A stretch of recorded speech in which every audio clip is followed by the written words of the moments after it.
بہرحال الیاس قادری صاحب اس حوالے سے تو میں سمجھتا ہوں بریلوی مکتب کے لیے نعمت ہے.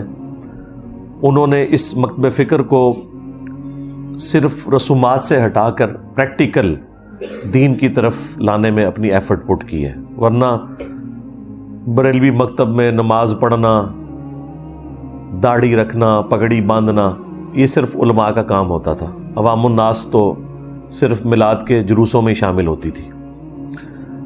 جس طرح کی بے عملی آپ کو اہل تشیع مکتب میں نظر آتی ہے، چند رسومات کا نام انہوں نے دین رکھ لیا.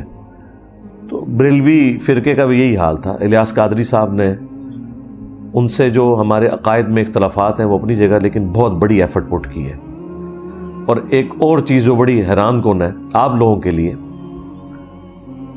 کہ اس وقت بھی جب ہم شب برات کے حوالے سے بیانات دیا کرتے تھے یا لیکچرز دیتے تھے دعوت اسلامی کے پلیٹ فارم سے، تو اس میں جو شب برات کے موقع کے اوپر یہ پٹاخے چھوڑے جاتے ہیں اور مختلف قسم کی آتش بازی کے ایونٹ پرفارم ہوتے ہیں، انہیں کنڈیم کرتے تھے.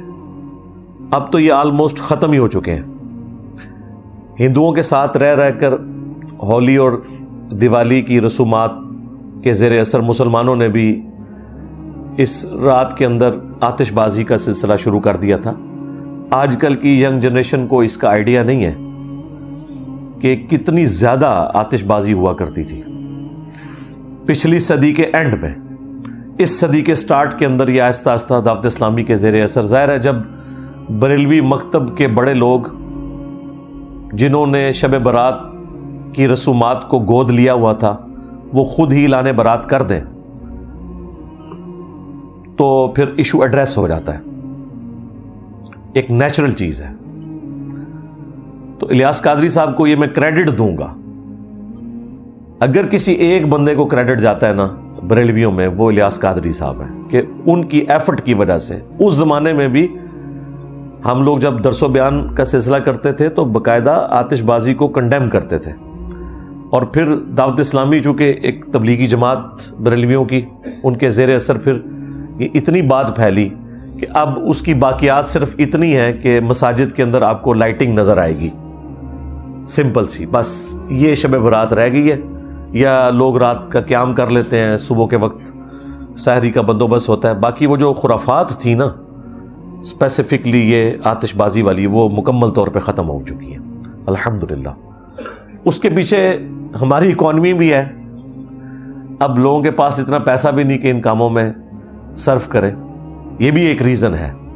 اور ایک تیسری ریزن بھی ہے کہ اس قسم کے جو آتش بازی کے سامان رکھنے والی دکانیں تھیں ان میں کئی دفعہ آگ لگی، اس کی وجہ سے کافی گھر ڈیمیج ہوئے. ظاہر ہے وہ بارود ہی رکھا ہوا تھا، ارد گرد کی بلڈنگز بھی گری، تو اس کی وجہ سے گورنمنٹ نے بھی تھوڑی سختی کرنا شروع کی. آہستہ آہستہ یہ معاملہ اب شادی بیاہ کے موقع کے اوپر جو آپ کو یہ چند ایک آتش بازی کے نمونے نظر آتے ہیں یا نیو ایئر کے سٹارٹ کے اوپر، بس یہی رہ گئے.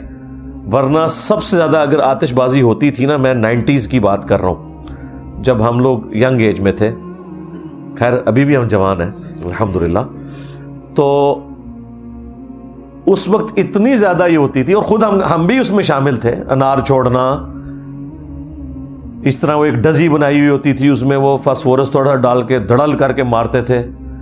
اور یعنی مغرب کے بعد سے یہ طوفان بدتمیزی شروع ہو جاتا تھا.